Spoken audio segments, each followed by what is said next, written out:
I would go around this. If I was a sockeye, speck, white perch, crappie, or crappie fisherman, that's what I was.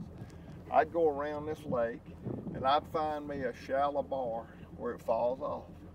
We got some right over there on that high line. The wind, is this the predominant wind right here? Pretty much south. All right, then I would put my brush piles to my south and I'd put them in, and I'd put them where they're in 18, 17, 16 foot of water, and the back of the boat's in 7 or 8 foot of water. And I'd mark all my brush piles and my waypoints, and I'd pull into them, and I would raptor down. Wouldn't worry about spot lock, wouldn't worry about none of that. I'd just raptor down. And then you sitting there like you're on a boat dock and you got that brush pile out in front of you. And you mark your little waypoints, you come to your waypoint, and I do a double waypoint. I'll mark on my waypoints, I got one where I want the boat and the other where the structure is that I'm going to fish. And I like to stay about 65 to 70 feet because I'm bass fishing. On crappie, you like to stay about 10 to 15 feet. So you can put your icon, every time you mark your brush pile, mark where you want your boat to stop.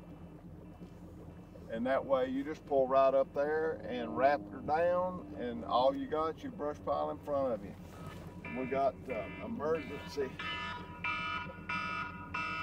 I'm having a lot of emergencies this morning. I thought maybe you were running an ambulance service or something over there.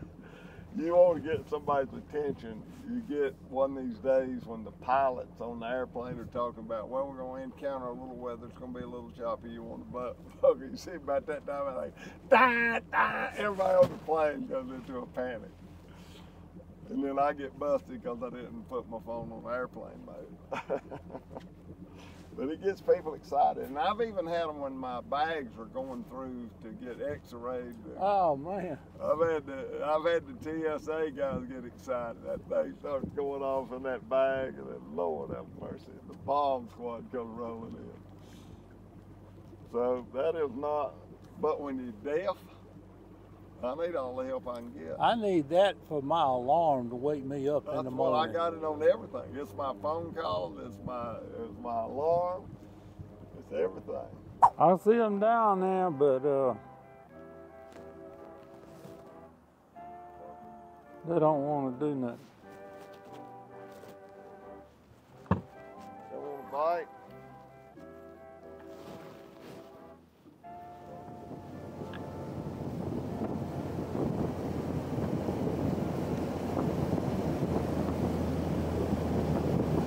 Grandson, we're up there fishing in New York for smallmouth, and I got a little power swimmer like this tied on a little lead head, and I got 2 grandsons, one Cade, one Boone, and we throw that thing out there and we're fishing rocks, and I kept telling Cade, I said, Cade, you got to fish with a soft hand.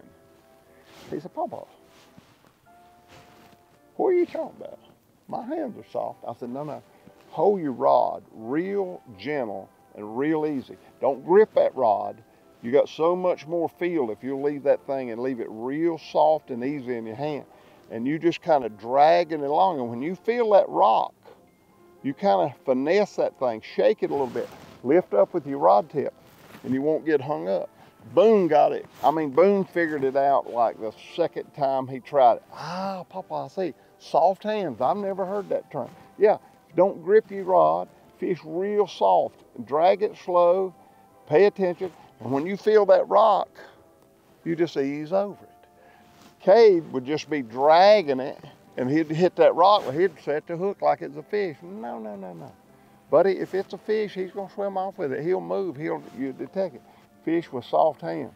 So the more I talked about that, and when that show aired with Boone and I, everybody said, I never heard that terminology. I've never heard anybody talk about fish with soft hands. But don't grip that rod, and you got a great feel for the bottom. And if you feel a little rock, instead of pulling in and tightening up and hooking that rock, just stop, shake it a little bit, lift up on your rod tip, and come on. Boone fished for an hour and never hung up after after he started thinking about fishing with soft hands. So that's the terminology now. Lynn, you probably not fishing with soft hands up there for them sockeye in that brush pile. No, I gotta have a hard hand to pull when I'm home. Oh.